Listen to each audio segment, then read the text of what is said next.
episódio do podcast Entre Fronteiras. É uma honra ter você aqui com a gente. Hoje a gente está com um convidado muito especial, que não podia ser ninguém menos que o nosso pastor, André Chalit. Ele é marido da pastora Patrícia, pai da Luísa, teólogo, um grande escritor, inclusive sou fã dos seus livros. É muito bom ter você com a gente, pastor. Seja bem-vindo. Oi, Carol. Oi, Fernanda. Que bênção estar aqui com vocês aí nesse segundo episódio. Eu acho que vai ser um bate-papo bem legal. A gente também. Quer começar? Vamos começar. Então, pastora, a gente trouxe você aqui, né? Vou chamar de você. Posso chamar de você? Por favor. Vou chamar de você. Porque realmente a gente quer saber mais da sua história. Você é uma pessoa importante na nossa caminhada, né? Você é o nosso pastor. Então, a gente queria começar sabendo mais um pouco de você. Você sempre fala algumas coisas no púlpito sobre a sua vida. Você teve uma adolescência muito relacionada com missões, assim, mas foi algo que meio que... Hoje em dia a gente vê muito missões das pessoas sendo enviadas talvez por igrejas, mas parece que era algo seu, que você tinha isso no seu coração, né? Então, a gente queria saber se você podia contar um pouco pra gente como que foi isso, se você veio já de um lar cristão e como que foi acontecendo, assim, as coisas na sua vida. Ah, que legal. Meus avós, eles eram askenazes. Um askenaz era uma colônia judaica radicado na Alemanha, que acabou fugindo da Alemanha, indo lá para o Nordeste brasileiro, lá para o Ceará. Nossa história começou assim. E meu pai nasceu lá, meu pai é cearense, raiz, e ele era marceneiro. E aí, de repente, chegou uma notícia para ele de que o Juscelino Kubitschek iria mudar a capital do Brasil, sair do Rio de Janeiro para Brasília. E surgiu aí oportunidades de trabalho para quem trabalhava nessa área, e meu pai desceu do Ceará para Brasília, no que eles chamam de pau de arara. Acho que vocês não têm nem noção do que é isso, né? Não. É um caminhão, aquele caminhão sem cobertura, Ah, sim. e ali esse caminhão, essa carroceria tinha vários bancos de madeira, por isso pau de arara, né? Entendi. Eles ficavam sentados Caramba. naquele banco de madeira durante toda a viagem. E foi uma viagem de 16 dias. Então, meu pai foi, como marceneiro, trabalhar na construção de Brasília. E lá, um missionário da primeira igreja batista de Minas Gerais, pastor Elias Brito, foi enviado de Belo Horizonte para lá para ganhar os chamados candangos. E meu pai entregou a vida para Jesus ali, com esse pastor Elias Brito, que depois ficou a primeira igreja que foi plantada, a primeira igreja evangélica, plantada em Brasília. Se tornou a PIB do Núcleo Bandeirante. Então isso tem 60 e tantos anos atrás, né? Meu pai entregou a vida para Jesus dele ali,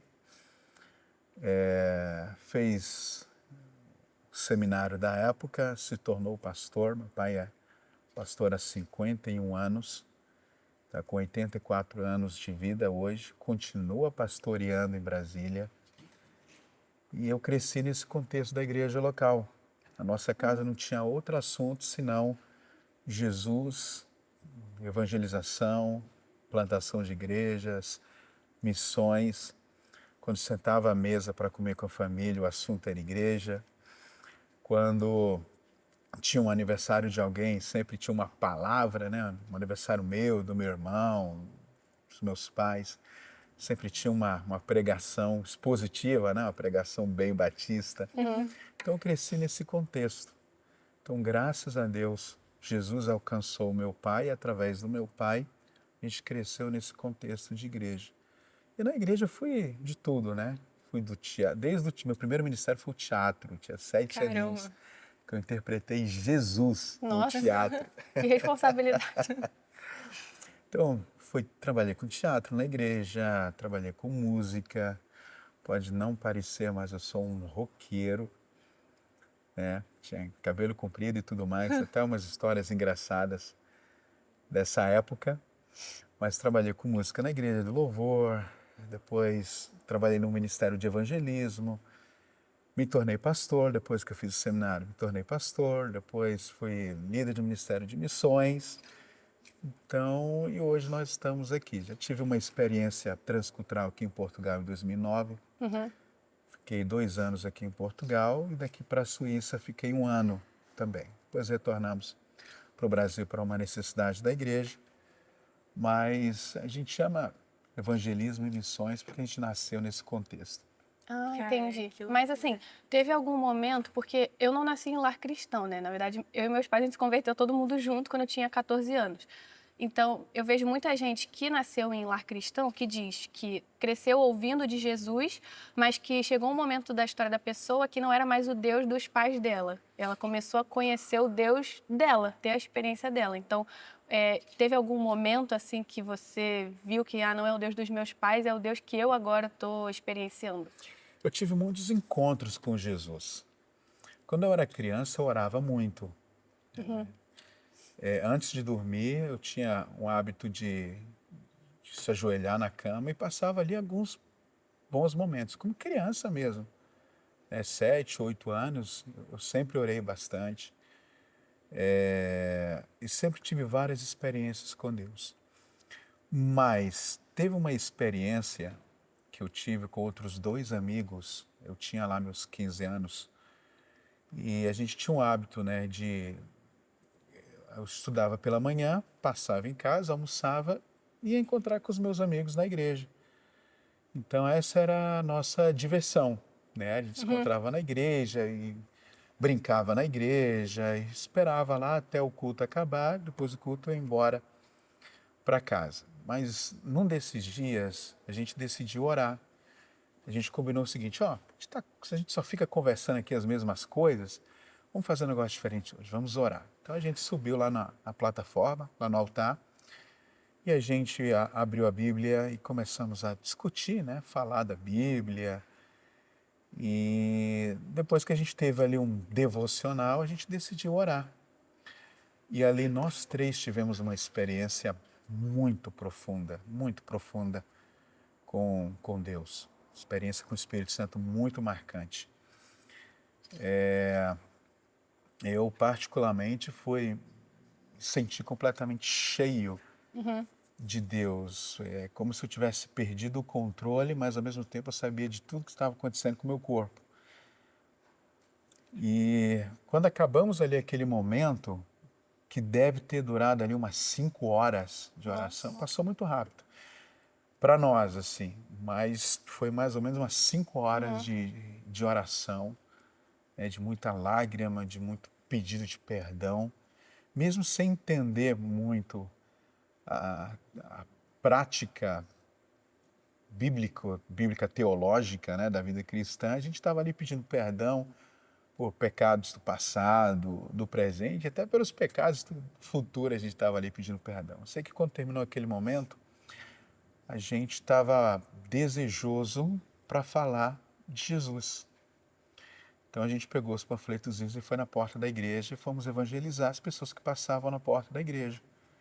E a gente decidiu fazer isso todos os dias. Então todos os dias eu saía da escola, passava em casa, almoçava e ia encontrar os meus amigos na igreja. E lá a gente evangelizava a tarde inteira até o horário do culto. E foi assim mais ou menos 1 ano. Então eu acho que essa experiência foi um divisor de águas para mim. Esse dia das 5 horas que vocês ficaram orando, né? Isso, Entendi. alguma coisa Deus movimentou dentro da gente, ali dentro do nosso coração, que nos despertou para evangelismo e missões. Foi um avivamento pessoal, foi uma experiência de avivamento pessoal. Então, eu tive essa experiência. Eu não sei te afirmar se foi o dia da minha decisão, porque eu já tinha tido experiências com Jesus e nunca saí fora da igreja, né? Nunca tive uma outra vida fora do contexto da igreja. Mas esse dia foi marcante para mim. E isso é um privilégio, porque eu conheço algumas pessoas que foram criadas na igreja e chegaram a um determinado ponto da adolescência que elas pensavam assim, cara, eu preciso viver o mundo, eu preciso sair para entender de fato o que é tipo assim, o que tem lá fora, entende? O que a vida pode me oferecer lá fora. E quando a gente se mantém desde a infância, eu fui criada na igreja desde os 4 anos, mas eu conheci Jesus com 12. Então, eu tenho esse marco de conhecer Jesus com 12 anos. E muitos amigos meus da época pensavam isso, eu quero viver minha vida, vou curtir tudo que eu tenho para curtir e depois, quando eu já estiver cansado, eu encontro com Jesus. E eu queria saber como que era a visão dos seus pais em relação a vocês serem tão independentes na pregação do evangelho. Porque algumas pessoas, assim, até dentro da igreja, acreditam que para ser missionário tem que ser enviado por uma igreja para outra nação, enfim, mas não entende que aonde a gente estiver, a gente tem que cumprir essa missão. Qual que era a visão dos seus pais e da sua igreja nesse sentido? Antes de te responder essa pergunta, você fez uma colocação muito interessante. Você nasceu no lar cristão, Sim, mas conheceu Jesus aos 12. 12. Eu acho que isso responde à minha questão também. Porque eu nasci no lar cristão, cresci na igreja, mas eu acho que essa experiência que eu tive aos 15 anos Sim. foi decisiva para a minha vida. Tem um antes e depois na minha vida, E- mesmo eu sendo na igreja. Então, eu acho que comigo foi basicamente isso. Eu conhecia, dei uma de Jó, né? Conhecia de ouvir falar, mas eu Sim. tive aquela experiência. Agora, a pregação do evangelho é para todo cristão, não existe a ideia de ser cristão e não pregar. Eu descobri que o evangelismo não é ministério, é vida. É o básico, né? Né? Não existe a separação do ser e do fazer. A Bíblia nos manda fazer discípulos. Né? Não existe separação do ser e do fazer. Né? Quem é cristão fala de Jesus. Ou ele fala com palavras, ou ele fala com estilo de vida. Né? E meus pais eram interessantes. A minha mãe, por exemplo. Minha mãe já está com o pai. Né? Minha mãe já foi morar com Jesus em 2005. Mas eu não lembro de um dia de eu acordar pela manhã e não ver minha mãe, ou ver minha mãe, né, em casa. Ela todos os dias, ininterruptamente, durante décadas, ela acordava, deixava o nosso cafezinho pronto. Eu morava, a escola que eu era na esquina de casa. Então ela acordava, deixava o cafezinho pronto e ia orar todas as manhãs na igreja. Então ela tinha essa vida de oração. Perdi as contas de quantas vezes eu levantava de madrugada para ir no banheiro, para ir tomar uma água, e eu passava do meu quarto para a cozinha, para o banheiro, e tinha um corredor que dava na sala. E durante décadas eu via minha mãe de madrugada também orando ao Senhor lá na sala, para orar no quarto, para não acordar meu pai. Então, eu me espelhava muito nessa vida de oração da minha mãe, eu me espelhava muito no jeito do meu pai, o pastoreio do meu pai. Quem vive na prática o pastoreio é realmente um desafio muito grande. Eu acho que existem muitos filhos de pastores que não querem seguir o pastoreio, nem a vida cristã, né? Querem experimentar o mundo, porque a realidade do pastoreio é realmente um desafio absurdo. E se a gente permite que aquilo que a gente vê chegue no nosso coração, a gente desiste, a gente abre mão, a gente quer fazer qualquer coisa, menos estar na igreja. Porque a gente acompanha o sofrimento. Eu acompanho o sofrimento do pastoreio dos meus pais. Mas eu via a alegria dele, sabe? Eu via o sofrimento transformar em alegria, aquilo me motivava. Então, meus pais foram referenciais, sempre abriram as portas para nós.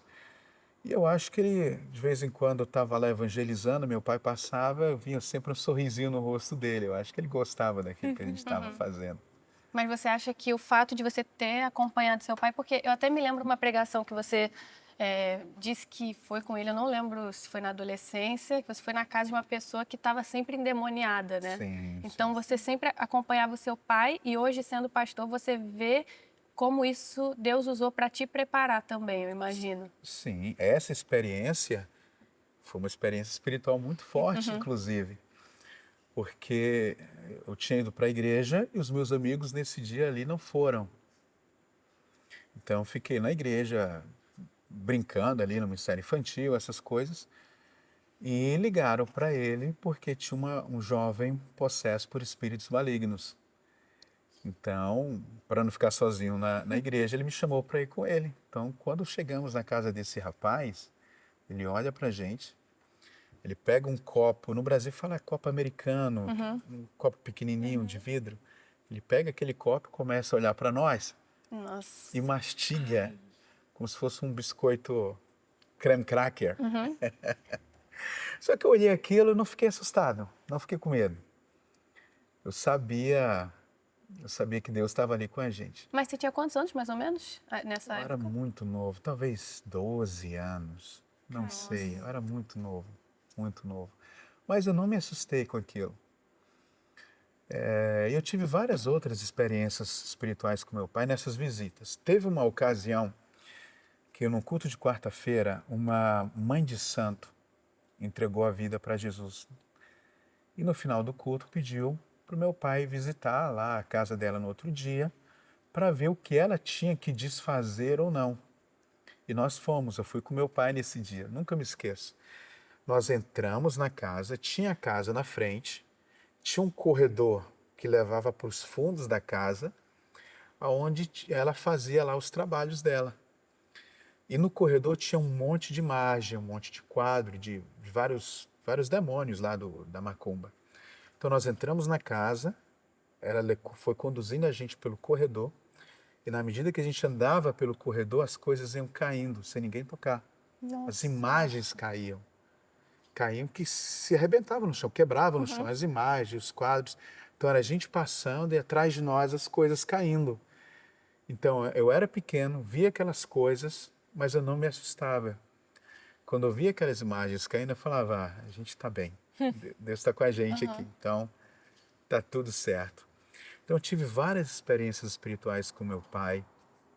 Se eu contar para vocês aqui, a gente vai passar aqui um bom tempo dessa nossa conversa.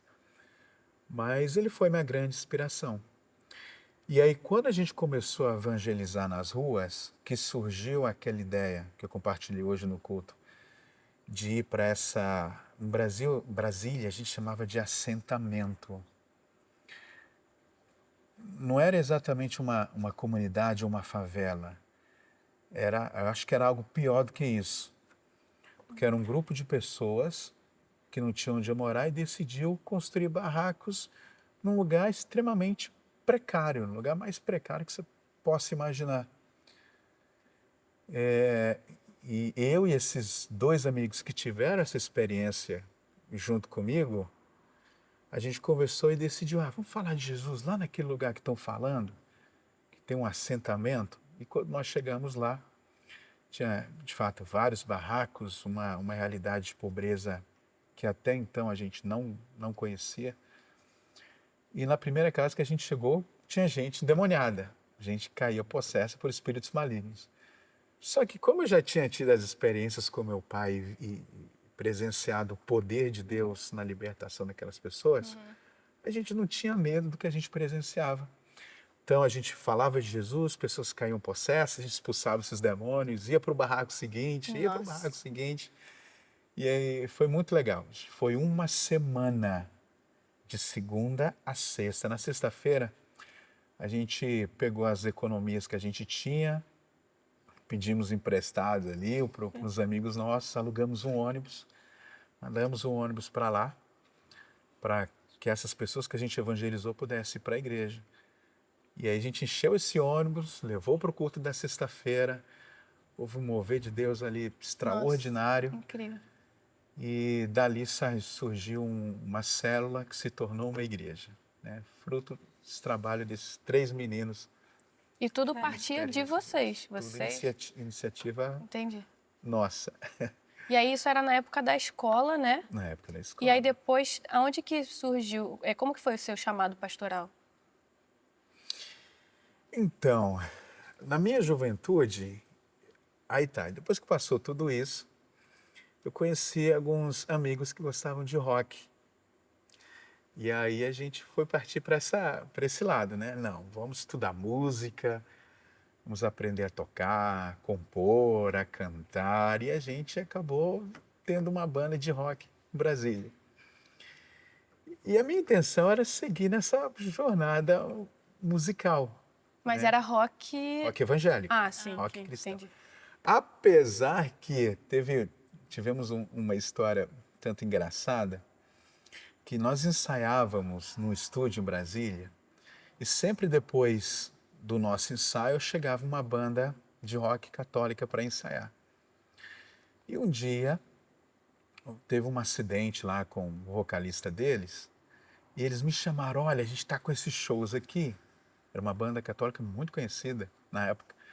Só que a gente está sem um vocalista. Você não ajudaria a gente? Falei, claro, ajudo vocês.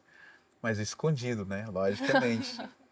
Escondido, fui escondido, literalmente. Ninguém sabia, né? Só os meus amigos de banda. Mas foi escondido do meu pai, os pastores da igreja. E foi uma experiência curiosa, né? Foi uma experiência até legal. Mas como eles descobriram isso? Porque teve um evento em Brasília que era produzido pela Globo. E, e a Globo estava transmitindo esse evento para Brasília. Ai, E aí eu não sabia, a gente estava lá, fiz o show lá com a banda católica. E aí, de repente, quando eu chego em casa, tá o meu pai e minha mãe me esperando, né, Nossa. para conversar, dizendo: então, imagina essa conversa. olha, você sabe que a gente é pastor, você está lá na igreja, você deveria ser um referencial para aquele pessoal lá. Mas, de repente, a gente liga a televisão, tá você com um evento católico, com uma imagem enorme atrás de você, e você não deu um bom testemunho para a nossa igreja. O que a gente vai fazer? Foi a minha primeira e única disciplina na igreja, né? Foi por conta disso. Caramba. Cara, que maneiro. Mas hoje a gente fala isso, que é muito engraçado, né? A situação foi Sim. engraçada. Eu tentei esconder, mas acabou que todo mundo, Literalmente, Brasília todo. Brasília toda viu isso. Mas só fazendo um parênteses, assim, em relação a isso do rock, mesmo que era rock evangélico, né? Mas naquela época, talvez até hoje em dia teria um pouco, eu acho. Você acha que tinha algum preconceito, assim, por ser rock evangélico, ou era tranquilo? Não, não, era nesse momento a renascer em Cristo. Sei. Começou um movimento no Brasil chamado Christian Metal Force, era CMF, onde uma vez por semana roqueiros cristãos se reuniam para tocar com suas bandas e ter esse momento, né? Esse movimento underground que eles chamavam. E nesse período, a Renascer em Cristo, ele mudou, essa igreja ele mudou o conceito da música evangélica. Né? Foi nesse momento que surgiram bandas como Oficina G3, Cats Barneia, surgiu uma banda de rap chamada Juízo Final. Tinha um cara lá que cantava rap, que era o DJ Alpiste, toda essa geração mais antiga. Companhia de Jesus, que tocava reggae, né? Surgiu o Metal Nobre, que era do JT, né? Que já esteve conosco aqui na igreja recentemente. Então começou a surgir bandas deste gênero musical dentro do contexto evangélico que nunca antes havia tido, né? Então a Renascer criou um movimento que era o SOS da Vida, que era um evento com essas bandas de rock, de rap, de reggae, nos estádios do Brasil. Depois veio a Marcha para Jesus e ficou cada vez mais comum. Então, nesse período que eu Legal. comecei a tocar rock, foi num período perfeito, né? Que E esse o bom é que deve ter movimento atraído muita gente também, tava, sim, sim, porque era outro estilo de música, né? Porque era, talvez o pessoal até olhava para o estilo de música cristão e via como algo quadrado, assim. Muito engessado, né? É, Agora imagine, eu tinha um cabelão, eu deixei o cabelo crescer, Ah, eu queria muito ver essa fase. Não, deixei o cabelo crescer. Eu coloquei um brinco aqui, escondido do meu pai Meu também, Deus. né? Mas foi uma época muito legal, uma época de muita evangelização. A gente pregou muito, a gente falou muito de Jesus. A gente tocava em eventos seculares. Eu lembro que eu e a minha banda fomos tocar numa cidade no interior de Goiás, Rio Verde. O nome do evento era Metal das Abóboras. Foi no dia do Halloween. Então Ai, tinha caramba. todas as bandas que tocavam lá eram bandas seculares. A gente era a única banda evangélica. Então eu pregava para o pessoal, pregava mesmo.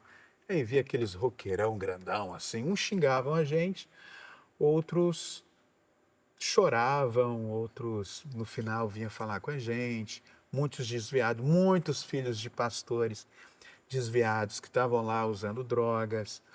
Então foi um período de evangelismo que eu achei fascinante. Se eu pudesse, eu voltava nesse tempo. É uma aventura e tanto, né? Foi uma aventura e tanto. Em vários lugares. A gente tocava muito em evento secular, né? Então a gente via muita coisa. Mas quantas vezes eu vi gente jogar a maconha fora, pisar, no final é falar com a gente. E sempre com essa mesma realidade. Muito filho de pastor estava vivendo aquela realidade de vida sem Jesus. Então foi uma experiência muito boa. E eu pensei que eu ia muito tempo nessa Nessa caminhada. vida. E como é que foi da mudança da música aí pro seminário de teologia e virou pastor? Como é que foi esse caminho assim? Então, eu me sinto privilegiado, porque assim, eu tenho uma banda de rock evangélica que eu amo demais, que é o Petra. Petra foi a primeira banda de rock evangélica. Petra é dos anos 70, acho que é o primeiro CD que eles lançaram, um disco, né, vinil, foi de 1970. E eu gostava demais, né? Eu era fã desses caras. E um dia eu orei assim, eu falei, Senhor, se o Senhor tiver outra coisa para mim, tudo bem. Mas eu não quero parar de tocar se não for para tocar com Petra. Eu quero tocar com esses caras um dia. E um dia nós fomos convidados por um dono de uma produtora, dono de uma casa de shows em Brasília, que ele era dono de uma casa de shows e ele queria ter um dia, né, um departamento dentro da produtora de eventos dele, queria ter um departamento gospel. E ele foi e perguntou para mim, olha, eu quero fazer um evento gospel, tem X valor para fazer esse evento. Quem você sugere, André? Eu falei, trazer o Petra. Aí ele, você consegue? Eu falei, olha, a gente tenta, a gente dá um jeito de chegar neles, mas eu quero tocar. E aí deu certo para fazer esse evento, esse show tal. O Petra veio, a gente abriu o show para ele, a gente ficou feliz. Eu estava particularmente realizado. Isso foi numa sexta-feira. No sábado fui na igreja, fui no culto dos jovens, e Deus fala ao meu coração. Ele fala assim, olha, já dei o que você pediu. Agora é hora de você fazer o que eu te peço. Foi algo mais ou menos nessa direção. Eu falei, tá bom, justo. E aí fui escrever para o seminário, para fazer o seminário. Na minha época de seminário, era aquele modelo tradicional, né? Segunda a sexta, 7h30 às 10. Eu fui muito privilegiado porque tive excelentes professores de teologia, né? A Russell Shedd, Philip Tenway, Edward James Ferris, vários pastores norte-americanos que vieram para o Brasil implantar o seminário teológico. Então, tive excelentes pastores. E ali foi gerando interesse no pastoreio. Então, a gente concluiu o seminário. Foi literalmente uma chave que foi mudada na minha vida. E quando terminei o seminário, eu passei a desejar o pastoreio. Mas antes disso, eu recebi um convite para trabalhar numa missão chamada Let and Hay, do pastor Rick Bonfim, que ele tinha a sede dessa missão nos Estados Unidos, em Atlanta, e ele tinha muitos trabalhos evangelísticos no Brasil e a gente foi participar dessa missão. Então, antes de ser pastor, logo quando eu terminei o seminário, fui trabalhar com missões transculturais. Depois, a igreja me trouxe de volta por uma necessidade local. Na verdade, eles queriam que eu coordenasse o Ministério de Evangelismo. E aí, naquele 18 de dezembro de 2005, fui ordenado a pastor. E ali começamos a trabalhar com o evangelismo. Nós não assumimos uma igreja, nós fomos trabalhar no Ministério de Evangelismo da nossa igreja, evangelismo em missões. E ali a gente desenvolveu vários projetos missionários que foram bem especiais na época. A gente aprendeu muito. Como vocês eram líderes do ministério, né? Ou eram pastores auxiliares da igreja? Também, né? Pastores auxiliares. Não, éramos pastores auxiliares, mas líderes do Ministério de Missões e Evangelismo. Entendi. E agora eu quero saber como foi o seu período aqui em Portugal em 2009.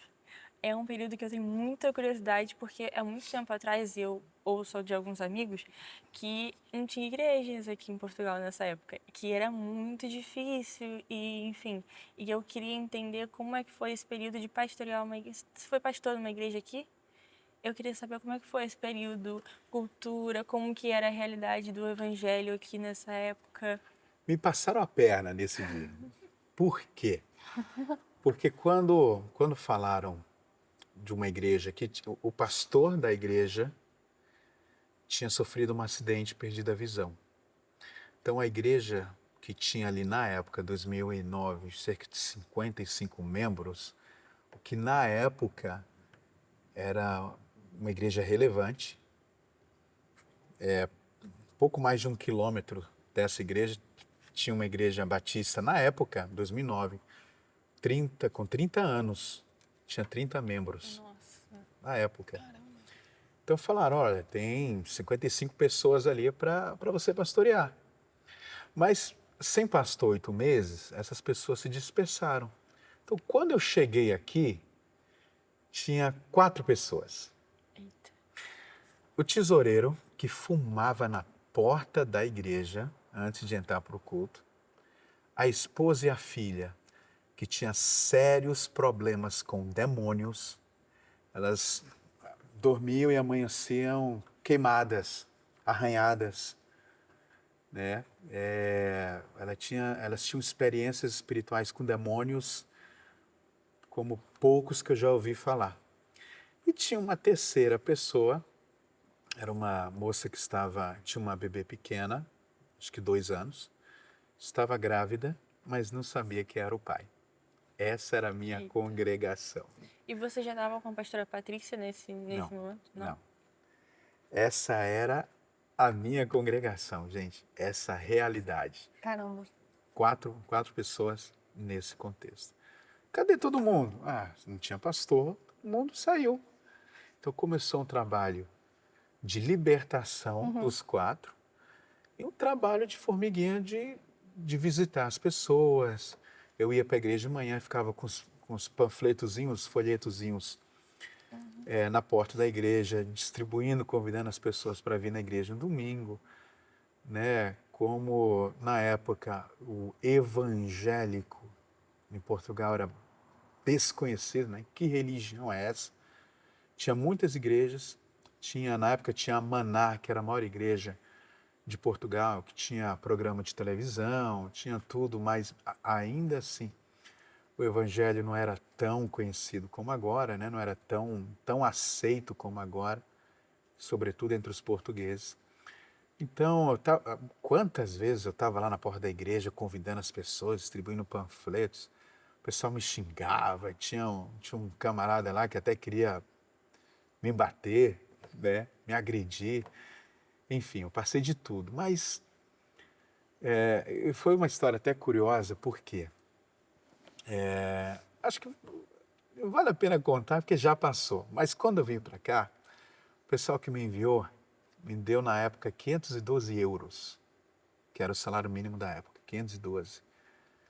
E os 3 primeiros meses eu passei com 512 euros. Eita. Então eu cheguei no mês de janeiro ali, Aí eu, para administrar esse recurso, eu vou precisar controlar aqui a minha alimentação. Então eu fui no Pingo Doce, comprei biscoito com achocolatado, comprei logo para um monte, comprei logo várias lasanhas, aquela que você só coloca no micro-ondas e pronto, e vários hambúrgueres, aqueles que você também só coloca no micro-ondas e pronto. E sorvete. Né? Naquele frio eu tomava sorvete. Caramba. Se eu tivesse com fome, eu ia lá tomava sorvete. Bem saudável. Bem saudável. E às vezes eu passava numa padaria, tinha pão de queijo, aqueles tosta mista. E eu pensava assim, cara, se eu comer vai faltar. Então não vou comer não. E aí tinha um restaurante na época que se chamava Chimarrão, que eles faziam um prato pronto ali. E na época era R$3,50, alguma coisa assim. R$3,50 era 5. E eu comia arroz e feijão e carne só no sábado nesse chimarrão uma vez. O resto era todo o meu lanche, lasanha, hambúrguer, sorvete. Mas você morava na igreja ou alugava uma outra? Aluguei um quarto de uma bruxa, sem saber que ela era uma bruxa. Gente, a história vai ficando cada vez... Ficando cada vez pior. Mas era uma feiticeira mesmo, era literalmente feiticeira. Foi um dos irmãos da igreja que alugou esse quarto, sem saber. Viu o anúncio, eles até tiveram uma boa intenção, era um bom apartamento, o quarto era muito bom, ela morava sozinha, né? Mas era uma feiticeira. Então ela trabalhava... Só um detalhe. Pois é, ela trabalhava de manhã, ela tinha um negócio durante o dia, à noite ia fazer as feitiçarias dela lá. Eita. Né? Não na casa, num outro lugar que ela tinha. Então ela mal ficava em casa. Então foi assim a minha vida. Eu lembro de uma vez que tinha um monte de imagem na casa dela e tal. Eu lembro de uma vez que eu estava orando e eu falei, Senhor, eu estou pagando aqui por esse quarto, então esse quarto aqui, enquanto eu estiver pagando e morando aqui, é um lugar santo. Então o demônio aqui não entra. Eu lembro de uma vez que eu ouvia passos, eu constantemente ouvia passos lá de fora. Mas teve uma vez que eu ouvia passos que chegou na minha porta. Aí eu fui colocar o ouvido na porta e eu via como se fosse um cachorro rosnando do outro lado da porta. Eu sabia que não era ela, que eu sabia a rotina dela, mas era provavelmente um espírito maligno que estava ali, Caramba. mas que não podia entrar, porque já tinha feito a oração, né? Mas você chegou a pregar para ela, assim? Sim, preguei para ela, preguei para todo mundo que eu encontrava na rua, na época eu pregava. Quando a gente é mais jovem, a gente tem uma ousadia diferente, né? Então a gente tinha uma coragem que eu confesso que não sei se tenho a mesma coragem, a mesma intensidade hoje. Se você perguntar para mim, você faria de novo? Comia sorvete no frio, hambúrguer, lasanha, biscoito. Comia arroz e feijão uma vez por semana e olhe lá. Você faria de novo? 1000 vezes. Faria 1000 vezes. Se Deus mandasse eu fazer isso de novo, faria 1000 vezes. Mas eu era feliz. Teve um dia que eu liguei para o meu pai. Meu pai falou assim, André, volta para casa que a gente está com saudade. E aí sabe aquela voz que entra no teu coração e começa a arrebentar por dentro. E você olha todo o contexto. Você fala, puxa, nada quebra tanto quando alguém que te ama fala assim, vem que eu tô com saudade. Eu falei, vou voltar. Não aguento mais, vou voltar. E fui lá pro meu quarto, fui pensar como é que eu voltava. E aí Deus falou comigo de novo. Não era aquela voz audível, aquela voz do seu coração. Deus falava assim, vai embora, menino. Eu não uso chorão, não. Eu quero usar homem. Pessoas que estão dispostas a sofrer. Menina, eu não quero, não. Então, se for para ficar aqui chorando, querendo ir embora, vá embora. Mas se você quer que algo maior, se você quer ser homem, você fica aqui. Nossa, reto e direto, né? Meu Deus. E aí eu fiquei. E nessa brincadeira foram 2 anos. E aí, dessas 4 pessoas, depois, quando você foi embora, como é que estava a igreja? Chegou a ter ali umas 60 pessoas. Mas aí aconteceu uma situação que nós tínhamos o espaço, que era muito pequeno, e tinha uma outra igreja próxima de um grande amigo meu que perdeu o espaço. Então ele tinha um rebanho, mas não tinha o lugar, né? E eu tinha um lugar e o nosso rebanho era pequeno. Então o que a gente fez? Eu chamei esse pessoal para estar junto com a gente. Então, na verdade, nós cedemos o espaço para eles. Entendi. Então, antes de eu voltar para o Brasil, eu falei, olha, você tem gente, eu tenho um espaço, fica para vocês. E você comentou da Suíça. Como foi esse tempo? Você saiu daqui, foi para a Suíça, foi isso? Sim, sim. A Suíça foi uma experiência...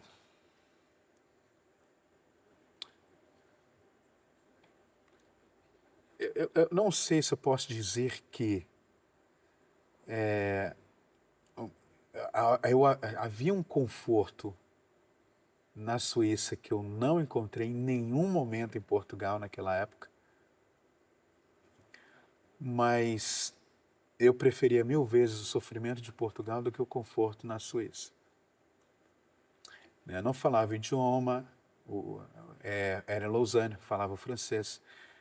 A igreja era uma comunidade de brasileiros. Havia um cuidado, um conforto, um investimento diferente, mas não havia a mesma disposição, né? Acho que o meu coração sempre esteve aqui. Mas você foi enviado para lá. Foi enviado para lá. Mas por uma necessidade da igreja, a gente retornou. Nós voltamos pro... Você ficou quanto tempo na Suíça? Deu 9 meses. 9 9 meses. meses total. 9, 10 meses. E aí você voltou para o Brasil? Voltamos para o Brasil. Foi para assumir o seminário teológico. Ok. Né? Na época, a nossa igreja, modelo tradicional, tinha a escola bíblica dominical e tinha o seminário teológico e os grupos, né, as células, eram o ministério da igreja. Então, toda a parte do ensino era eu que coordenava até esse momento. Então, foi muito legal. Foi tudo muito dinâmico. Mas aí quando você voltou, rapidinho, quando você voltou, você sentiu algum choque assim porque você estava na Europa, eu imagino que o cenário cristão na Europa era completamente diferente do Brasil Sim. naquela época. Aí quando você voltou, o que você sentiu assim? Tinha alguma coisa, não sei, alguma coisa que te chocou assim de diferença muito grande que você notou só depois que você tinha ido embora daqui ou só voltou à normalidade?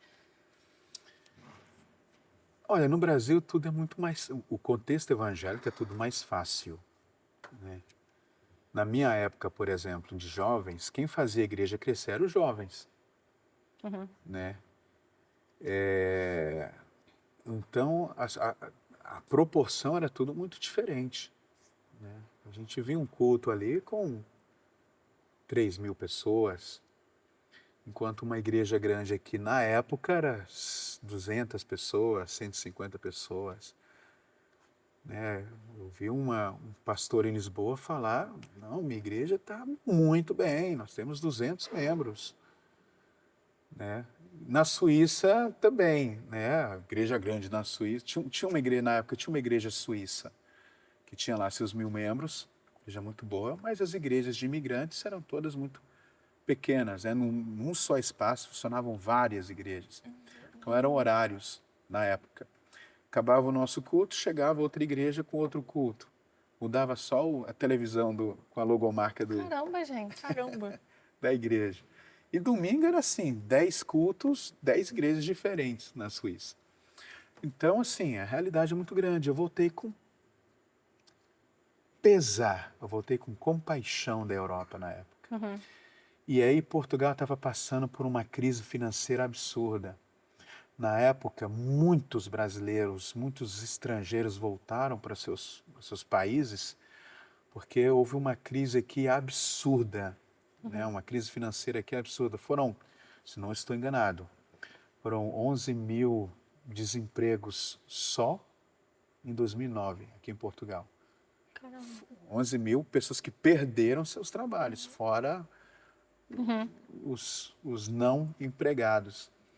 Então foi essa realidade. Eu voltei com muita pena espiritual da Europa. Não sei se é essa palavra, né? Pena é muito forte. Sim, sim. Mas é compaixão mesmo. Com muita compaixão, né? Daqui, com muita compaixão da Europa. E nunca saiu. Sempre desejei voltar para cá. E como você conheceu a pastora? Porque eu quero entender, você conheceu a pastora depois que você voltou da Europa. Foi. E aí vocês ficaram, era Curitiba, não era? Não, Blumenau, Santa Blumenau. Catarina. Isso. E vocês estavam numa igreja lá e eu quero entender esse percurso até vocês voltarem para cá. Isso, muito legal. Eu conheci a Patrícia, nós tínhamos um casal de amigos em comum. E aí teve um evento em São Paulo do IHOP. Na época, o movimento do IHOP, International House of Prayer, né? Esse movimento de Kansas City, estava numa ascensão no Brasil muito grande. E havia uma grande mobilização e todo mundo queria entender como é que funcionava esse projeto de 24 horas de oração e intercessão. E a gente foi para São Paulo nesse congresso do IHOP e eu finalmente conheci a Patrícia lá nesse congresso. Esse casal já havia me falado dela e já havia falado de mim para ela. E ali a gente se conheceu e na época o Facebook estava em ascensão. Então quando eu voltei para Brasília, cliquei lá procurei ela no Facebook, né, e comecei a puxar a conversa. E aí essa conversa evoluiu, né, para um namoro, depois noivado, depois casamento. E logo depois que a gente casou, ela descobriu que ela precisava fazer um tratamento de endometriose. E nós descobrimos que o maior especialista, ou um dos maiores especialistas no Brasil, era lá de Santa Catarina, em Blumenau, Santa Catarina. Então nós fomos atrás desse médico.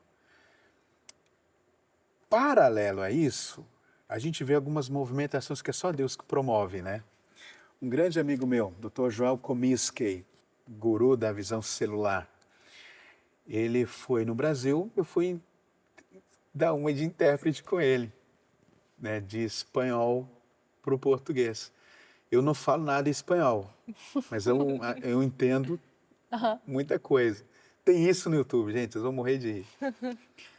Então, fui acompanhar eles, né? Fui com ele lá na Alcance do Subirá, fui com ele no Rio de Janeiro, várias igrejas pelo Brasil e fomos para esta igreja em Blumenau, a igreja Abba de Blumenau. E quando nós chegamos lá, os pastores dessa igreja, eles estavam felizes por receber o Joel Comiskey, mas eles falavam o seguinte: olha, o Joel estava pregando, mas eu só me falava do cara que estava interpretando, ou seja, de mim. E no final eles falaram assim: vem cá, detalhe, logo quando eu casei com a Patrícia, a gente tinha planos de vir para cá, para Portugal. E aí eu já compartilhei com eles, né? Eles perguntaram qual era o meu plano, o plano da Patrícia. Eu falei: olha, acho que a gente vai lá para Portugal, a gente tem planos e projetos para lá. E aí, depois desse culto, esse pastor veio para nós e perguntou assim: vem cá, você ouviu Deus direito? Porque eu acho que Deus falou Blumenau e vocês entenderam Portugal.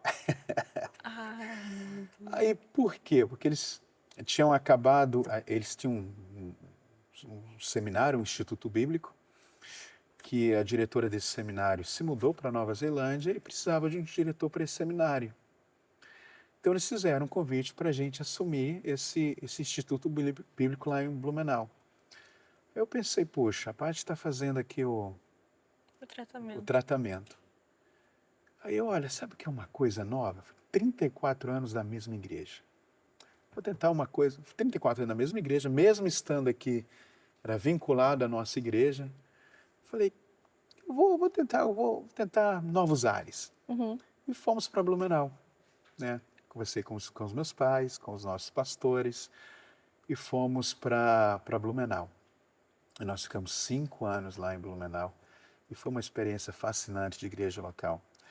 Os pastores de lá, pastor Haroldo Kuzma, Marlene Kuzma, são pessoas de Deus, pessoas impressionantes, pessoas que a gente ama muito, que foram usados por Deus para edificar as nossas vidas de uma forma que completamente diferente, né? Nós vimos um tempo diferente. Porque quando você fica muito tempo, 34 anos no mesmo contexto, na mesma realidade, com as mesmas pessoas, você acaba ganhando vícios que você... Não estou incentivando ninguém a sair de suas igrejas. Estou falando no meu caso, a gente acaba criando ali alguns vícios de linguagem, algumas manias, Inconscientemente, né? e a gente acaba entrando no automático. A nossa vida cristã entra no automático, a gente vira ali, aperta o botão e já sabe o roteiro da nossa vida. Então a gente quis esse novo desafio no Brasil e foi uma chave também na nossa vida esse tempo em Blumenau. Foi lá que a Luísa nasceu. Patrícia fez o tratamento de endometriose, fez uma cirurgia, mas a endometriose danificou as trompas e ela não podia engravidar.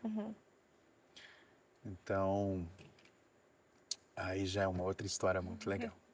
Outro testemunho, né, do nascimento da Luísa. É, E que o aí, pastor Josué Valando está diretamente envolvido era nisso. isso.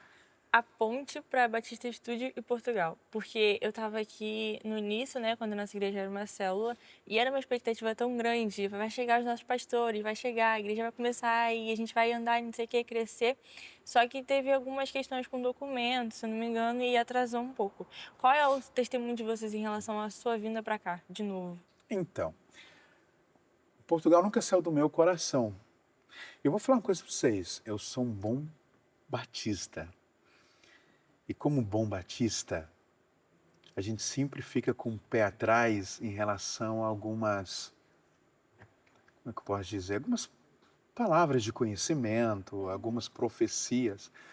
Nós cremos, mas a gente tem uma maneira Cautelosa. batista de crer nisso, né? Nós temos alguns critérios que nos permite entender se determinada palavra de conhecimento ou determinada profecia vem mesmo do Senhor. Então a gente tem uns critérios. E um dia eu fui pregar em Brasília e eu sempre tive plano de voltar para Portugal, porque para mim a obra aqui ficou inacabada, né? A gente saiu daqui por uma necessidade, uma obediência, senão a gente não teria saído. Mas tudo isso foi plano de Deus. Hoje eu vejo que foi a maneira de Deus fazer. Mas, esqueci agora o que eu estava falando. O que eu falei por último? Você falou que esse trajeto foi plano de Deus, que Portugal nunca saiu do seu coração. Nunca está no meu coração. A gente tem alguns critérios para observar ali, para aceitar profecias e palavras de conhecimento. E eu fui para Brasília, fui pregar em Brasília e marquei um café com um grande amigo meu.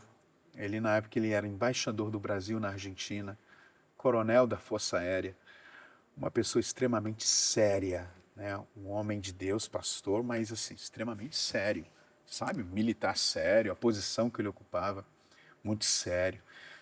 E a gente marcou um café, sentei com ele na mesa.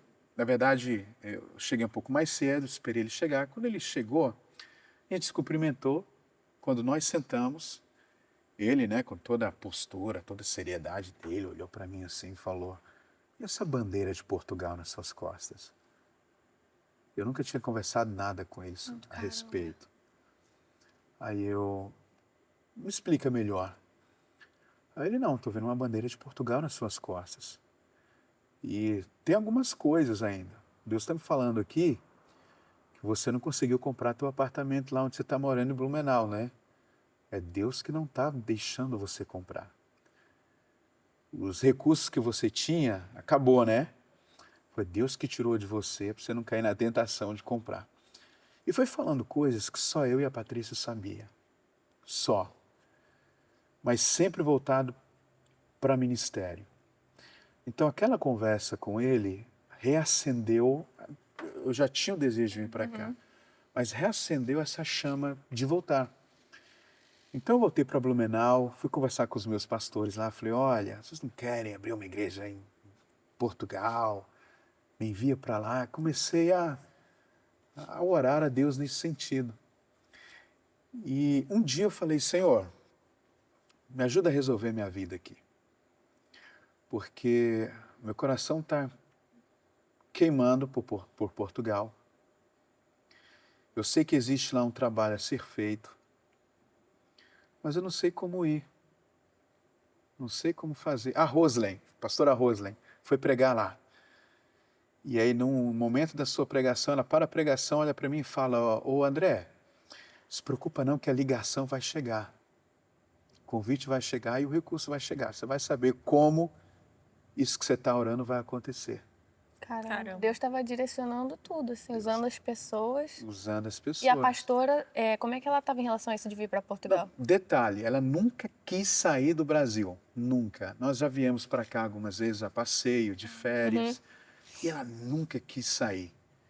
Mas, depois dessa conversa que eu tive com o pastor Júnior, esse que eu falei que teve essa visão, quando eu cheguei em casa para falar para ela, era como se ela já soubesse.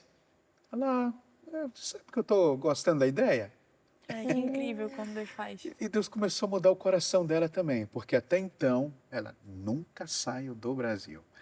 Meus familiares estão aqui, Santa Catarina é um lugar maravilhoso, é um país, é um outro país fora do... É um outro país dentro do Brasil, né? Estávamos estabilizados ministerialmente, estávamos numa igreja extraordinária, com pastores maravilhosos, fazendo o que a gente gosta, cuidando de gente, ministério crescendo, publicando livros, a gente estava muito bem, estava feliz. Mas o nosso coração começou a bater por Portugal. E um dia eu fiz essa oração, falei, Senhor, resolve então a minha vida, porque eu não estou mais tão feliz. E o senhor sabe que o meu sonho agora é voltar para Portugal, porque eu sei que tem uma obra a ser feita ali. Então, eu preciso que o senhor me dê uma direção. No mesmo dia, me liga o pastor Josué Valandro. Ele nem me cumprimenta, ele vai e fala assim, ô Chalite, qual é o teu sonho? Eu falei, eu quero muito voltar para Portugal. Ele faz o seguinte, quando é que você tem férias aí? Eu falei, olha, por acaso, acho que mês que vem eu tenho aqui uns dias de férias. Faz o seguinte, vou te mandar a passagem, vou pagar para vocês o hotel aqui, vocês vão ficar aqui com a gente uma semana e vamos conversar. Você vai ver o que é a atitude. E assim aconteceu. Fomos para lá, eu, Paty, a Luísa. Antes disso, como eu falei, a Paty não podia engravidar por causa da endometriose. A gente também acionou um dos maiores especialistas do Brasil, especialista em fertilização. Ele, depois do terceiro mês de tratamento, ele falou assim, olha, considere a adoção, porque gerar você não vai gerar. E no final, isso foi numa quarta-feira, na sexta-feira chega o pastor Josué em Blumenau, ele participou de um congresso que eu estava organizando, e fomos ter um momento de comunhão num sítio de um grande amigo nosso, pastor Guilherme Ferroni, que é pastor da Atitude de Blumenau, hoje. E lá a gente contou a história para ele, e ele orou. Falou, então vamos orar, vamos orar porque a gente crê em milagre. E muita gente orou por nós, muita gente orou para que a Patrícia engravidasse. Mas naquela tarde a gente sentiu algo diferente, a gente sentiu um sopro diferente lá naquela casa onde a gente estava. A gente sentiu que Jesus estava ali. Não pela figura do pastor, não foi nada emocional, foi Deus nos visitou ali. E aí passou ali, se não estou enganado, ali 2 meses, no exame que a Paty foi fazer, ela estava grávida.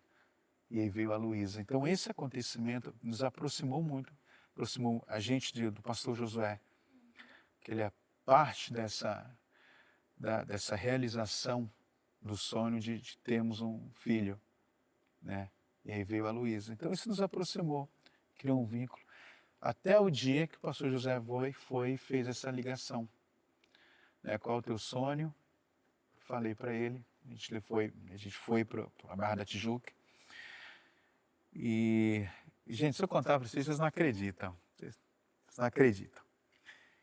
A gente sempre fica assim, né? A gente gostou de tudo. A gente finalmente encontrou uma base para a gente voltar para cá. Porque a gente sabia que tem um chamado para cá, mas a gente sempre tem os nossos questionamentos. Então, gente, Senhor, é sim ou não? Me fala, me direciona. Preciso aqui de 2 situações aqui. Aí eu pedi uma resposta quando estava lá e pedi uma outra resposta absurda. Senhor, faz um negócio absurdo. Algo que eu nunca imaginava. Eu quero que o Senhor me responda fazendo algo que eu jamais esperaria. Me surpreenda, né? A primeira resposta estando lá veio, porque eu lembro que estava tendo a festa da roça lá na sede, e a gente estava no hotel. Eu falei, Pati, a gente vai embora depois de amanhã, a gente precisa de uma resposta, precisa dar uma resposta para o pastor Josué. No outro dia a gente ia almoçar na casa dele e precisávamos dar essa resposta. Então, Deus precisa falar com a gente. Então a gente foi para a festa da roça, e a gente estava lá andando e tal, de repente se aproxima o Vux. O Vux vem e fala assim, acho que ele nem sabe disso. Ele, Xalite, deixa eu te falar uma coisa. Talvez você esteja com algum tipo de dúvida, mas olha só. Não tenha dúvida não, é de Deus isso aí, cara. Porque quando eu vim para cá, eu também questionei muito. Mas olha, a vinda para cá foi muito mais do que eu conversei com o pastor Josué. Ele fez muito mais por mim do que o combinado. Então fica tranquilo, é de Deus. Eu não tinha perguntado nada para ele. Então veio essa resposta. Para mim foi uma resposta, para a Patrícia também. No outro dia fomos para a casa do pastor, conversamos, alinhamos e firmamos. Mas ainda faltava o tal da situação improvável. Então a gente pega o avião, estou voltando para Blumenau, no meio do caminho toca o meu celular. Quem está me ligando? John Schlitt, que é o vocalista do Petra, essa banda que eu te falei. Como esse cara tem meu telefone? Não faço a mínima ideia. Mas qual a probabilidade do seu astro de rock ligar para você?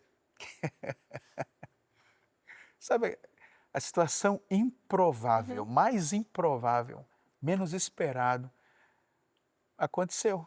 Eu pedi para Deus uma situação improvável, me mostra algo improvável. Isso foi o improvável. E aí a gente se organizou. 2 meses depois, a gente já estava na Barra da Tijuca. Era para ter ficado lá 3 meses, mas por questões de documentação, ficamos 7 ou 8 meses, alguma coisa assim. Por isso que demorou a nossa chegada. E a igreja vai completar 2 anos agora, né? E qual que tem sido o maior desafio, assim, que você acha, durante esses 2 anos, de pastorear uma igreja em Portugal? Olha, a igreja é um campo minado. Eu fui de Brasília, né? Brasília é o centro político do país. Eu visitava frequentemente a Câmara dos Deputados, o Senado, né? Todo aquele ambiente ali da Praça dos Três Poderes. Eu até um dia pensei em ser político. Que isso? E eu entendo ali um pouco da dinâmica da política no Brasil.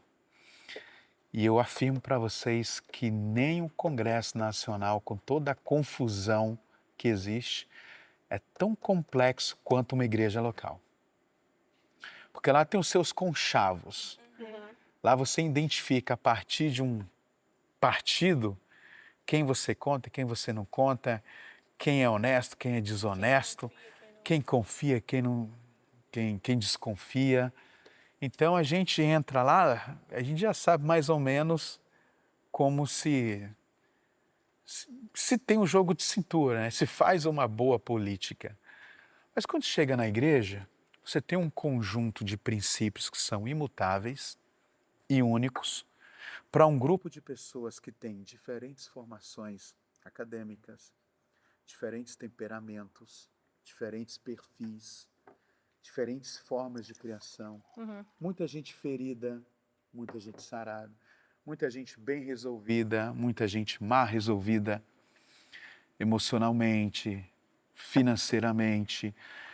A igreja é o único lugar onde um pedreiro discipula um juiz. E aí a gente vê para esse ambiente de uma diversidade absurda. Se a gente não entende a igreja local, a gente se desespera e a gente sai. Qual é a tendência? É mudar, é desistir, é desanimar, é criticar. Mas quando você entende que a igreja é esse universo de problemas, porque por trás de cada pessoa há um grande problema, problema de ego, problema de emoção, enfim, posso citar aqui de vários. O grande desafio é você administrar isso. Derrubar muros, construir pontes, tratar de emoções mal resolvidas, né? Você conciliar o bem resolvido com o mal resolvido, você conciliar o sarado com aquele que está ferido. A gente está numa situação aqui de muitos imigrantes com problema de documento, problema de moradia, problema de trabalho, problema familiar, saudade problema disso, problema daquilo, saudade do Brasil, né? E, enfim, esse é o maior desafio. Numa igreja igual a nossa, nós somos uma igreja em crescimento. E aí a gente tem que administrar as emoções dos membros nesse processo de crescimento. Por quê?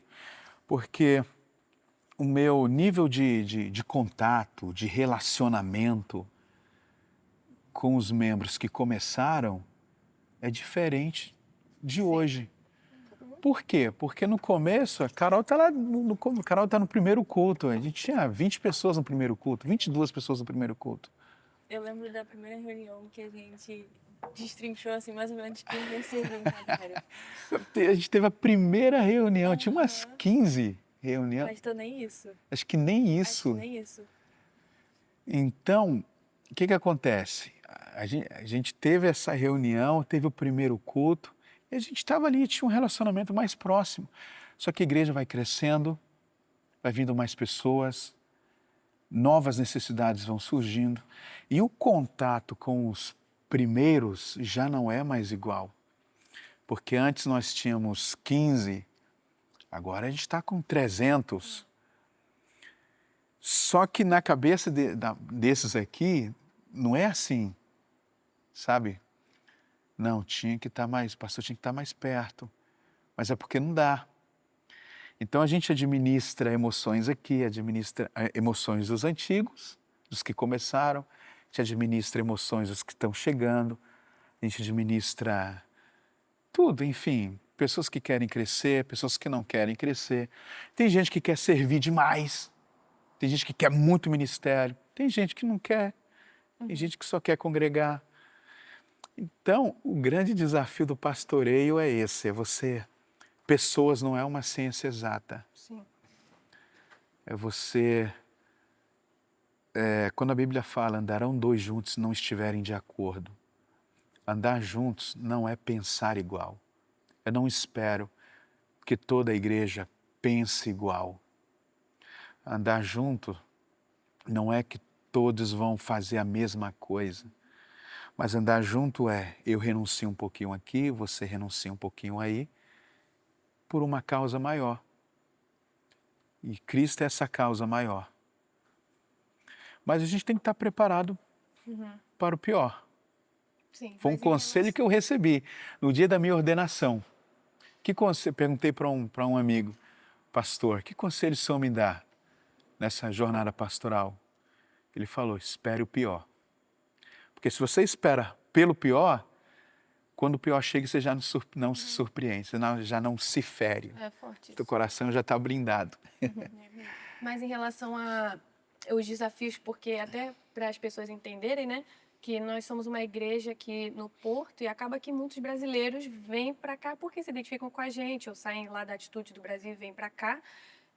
Mas até para entender como que tem sido essa visão assim em relação a evangelismo, porque pelo menos eu acho que todo mundo acha isso, né? Que é muito diferente assim da gente evangelizar até para quem até está vindo para Portugal ou enfim, os portugueses têm uma cultura diferente da nossa, né? Eles são mais, por exemplo, nós brasileiros, se eu te conheço hoje, amanhã você já está lá na minha casa, a gente já é amigo. E aqui eles têm mais o espaço deles, né? Acredito que na Europa como um todo. Então, como que você tem visto assim, e quais são esses planos que você tem, talvez aqui para a igreja, de evangelismo, para a gente atrair pessoas mais de fora? Sim. Recentemente eu participei de uma conferência, Revival, e ela tratava justamente sobre a maneira eficaz de se evangelizar num continente como Portugal. E o fator número 1 de evangelização eficaz na Europa é através do relacionamento, da amizade. É quando eu conheço a Carol, que conhece a Fernanda, que conhece o outro irmão, e esse ambiente de amizades, nessas conexões relacionais, é o meio mais eficaz de se trazer gente para a igreja, de se evangelizar. Então, uma vez que a gente tem essa consciência, a gente começa a entender que um GV faz mais sentido. É a ferramenta mais poderosa no momento. Porque um GV é um ambiente onde uma pessoa abre sua casa para os seus amigos. É um ambiente informal, onde as pessoas têm a oportunidade de ouvir a palavra de Deus, de receber uma oração, de conhecer pessoas cristãs e desenvolver relacionamentos saudáveis num ambiente completamente informal, onde você vai rir, onde depois daquilo você vai falar de futebol, onde depois daquilo você pode, enfim, vai ter um momento de comunhão.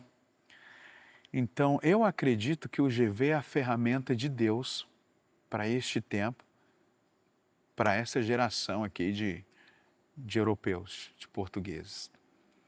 Quando a gente para observar, as igrejas que mais têm crescido em Portugal ou na Europa são igrejas em células.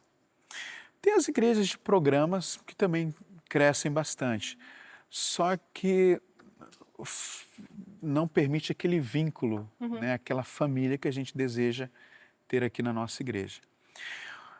No que diz respeito ao imigrante, os imigrantes têm essa questão da saudade da família, essa carência de relacionamento familiar. Então, eu acredito numa dinâmica de igreja-família. Por isso que a gente fala que a gente não é apenas um lugar para frequentar, mas uma família para pertencer. Então, esperamos plantar uma cultura aqui de família, de pessoas que se importam umas com as outras. Não significa que isso vai ser uma realidade completa. Nós alcançaremos a plenitude, ou seja, todos da igreja viverão isso. Mas precisa ser uma cultura nossa. Então a gente acredita num evangelismo eficaz por meio dos pequenos grupos, aonde amigos ganham amigos. No Brasil, a gente pode colocar uma caixinha de som na rua e evangelizar. Sim. Né?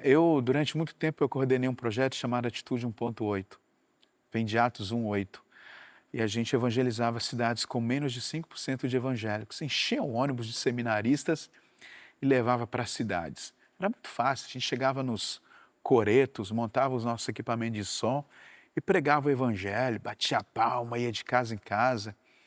Eu lembro que eu fui numa cidade chamada Ferros, interior de Minas Gerais, fui no presídio, tinha 2 policiais e 18 presos. A gente fez um cultão lá no presídio. Fui no hospital, tinha uma secretária, uma enfermeira e uma pessoa interna. Cara, A gente tem experiências assim. No Brasil, a gente consegue fazer isso. Aqui já É é diferente. é diferente. bem diferente. Então, eu acredito no modelo eficaz de evangelismo baseado no relacionamento e no GVs. Entendi. E só para a gente finalizar também, se você pudesse dar um conselho assim para as pessoas que estão vindo para Portugal, até pastores mesmo, que estão vindo para pastorear, talvez estão com um certo tipo de medo ou receio por essa questão de que as pessoas sempre falam assim, que não é uma realidade, a gente sabe de que a Europa está fria, né? Qual conselho você daria para essas pessoas? Se é Deus mesmo que está chamando para cá. Eu costumo dizer que não adianta a gente querer ser bem-sucedido naquilo que Deus não nos mandou fazer, o mesmo que fracassar. Se Deus deu uma palavra para vir, venha. Ainda que você não veja, obedeça. Agora, se você está vindo para cá por iniciativa própria, Deus ele se compromete com aquilo que ele fala e não necessariamente com aquilo que queremos. São duas realidades diferentes. Então, se Deus te mandou para cá, venha, sem medo. Se não foi Deus, repense. Porque se o Deus que chamou Pedro para sair do barco foi o mesmo que sustentou ele fora do barco, né? Então, o Deus que chama é o Deus que sustenta, é o Deus que mantém, é o Deus que age sobrenaturalmente. Então, se foi Deus, as coisas vão acontecer. Se não for Deus, é importante repensar, ainda mais se for ministério, se o que você está pensando. Então, se você quer vir para cá, plantar uma igreja sem ouvir a voz de Deus, é uma coisa. Agora, se você vem para cá, planta uma igreja ouvindo a voz de Deus, tem grande possibilidade de ser algo extraordinário. Que eu acho que é o que a gente está vivendo aqui. Não é comum uma igreja com 2 anos viver o que a gente está vivendo aqui. É Deus, é É graça. muito pouco tempo, aos olhos humanos, né? É. Porque a gente tem conseguido. Pastor, foi um prazer estar com você. Ah, A gente prazer podia foi ficar meu. aqui mais umas 3 horas, mas a gente precisa acabar. Queria que você fizesse uma oração rapidinha para a gente terminar abençoando a nossa nação, porque a gente crê que onde a gente está, a gente tem que abençoar esse lugar e a gente está aqui para cumprir essa missão, não é? Através desse podcast. Então, queria que você orasse por isso, rapidinho para a gente terminar. Claro, mas eu preciso te dizer algo. Preciso dizer algo para vocês duas. Carol, você sempre foi uma gigante aqui desde o início. Quando a gente tinha lá no hotel, nem estrutura a gente tinha. E você cuidava das crianças nos corredores, no corredor do hotel. Você é uma gigante, você nos inspira a ser uma referência para nós. Obrigado por ser essa pessoa extraordinária que você é. E Nanda, você acreditou naquele culto em inglês que a gente vai precisar voltar. Eu quero voltar. Você é instrumento de Deus e eu vi sua dedicação, seu empenho, tudo para fazer acontecer. De repente veio essa mudança de espaço e a gente precisou remanejar. Mas Deus quer te usar demais, você é uma bênção, você e sua família é um presente de Deus para nós. Então, vocês me inspiram, tá bom? Vamos orar? Senhor, Tu és bom, perfeito, único, soberano, fiel, justo. Nós somos imperfeitos, Pai. Nós somos falhos, mas Tu és perfeito, por isso nós precisamos de Ti. Indubitavelmente, sem o Senhor, nada podemos fazer. Mas com o Senhor nós podemos alcançar os lugares que o Senhor deseja que alcancemos. Obrigado pela Carol, obrigado pela Nanda, obrigado por esse podcast. Obrigado, Senhor, por tudo que o Senhor vai fazer através deste meio de compartilhamento da Tua verdade, deste meio de despertamento da Tua verdade. Que esse programa, esse podcast alcance corações, transforme vidas, inspire pessoas para a Tua glória. Muito obrigado por tudo. Bendito seja o Teu nome. Amém. E graças a Deus. Obrigado, viu, gente? Pastor, foi um prazer. Prazer é todo meu. Gente, Tchau. até o próximo episódio. Se vocês quiserem conhecer mais do pastor, vocês podem seguir ele nas redes sociais, Pastor André Chalit. e também adquirir os livros dele, né, pastor, que ele tem. E também, se vocês vierem aqui para o Porto, vocês estão convidados para vir fazer uma visita na nossa Igreja Batista Atitude. Obrigada. Amém.